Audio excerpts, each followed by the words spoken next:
আরে বন্ধু, ওই রাক্ষসটা তো এখনো খাচ্ছে আর তামিমকে ওখানে বসিয়ে রেখেছে। হাই হাই, কি করেছি এখন? তুই এই ওষুধটা ওর দিকে খাবারের মধ্যে ফেলে দে। হাই হাই, এটা আমি কি করলাম? আমি তো নিজেই খাবারটা ওষুধটা খেয়ে নিলাম। হাই হাই, এখন তো টয়লেটে যাওয়া ছাড়া আমার কোনো উপায় নেই। এটা কি করি? একটু পাতা নিয়ে নিই। খুব একটা খারাপ অবস্থা, তামিমকে বাঁচাতে গিয়ে আমি তো খুব মহা বিপদে পড়লাম। হাই হাই, এখন কি হবে? আরে রাক্ষসটা তো তামিমকে যেতেই দিচ্ছে না। আহা, দাঁড়াও দাঁড়াও, তোমার জন্য একটা সুখবর আছে। তোমাকে একটা সুন্দর একটা সারপ্রাইজ দেবো। তো কি সারপ্রাইজ বন্ধুরা? দেখতে হলে আমার চ্যানেলটি সাবস্ক্রাইব করে দাও।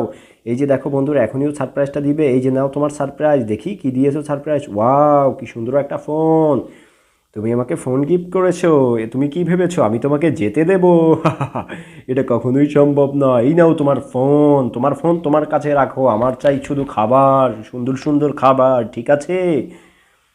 তোমার চ্যানেলের সাবস্ক্রাইবারদেরকে বলে দিও খাবার দিতে। হায় হায়, ঢিল মেরেছে। কে ঢিল মেরেছে দেখি? এই যে তামিম, চলে আয় তামিম, চলে আয়।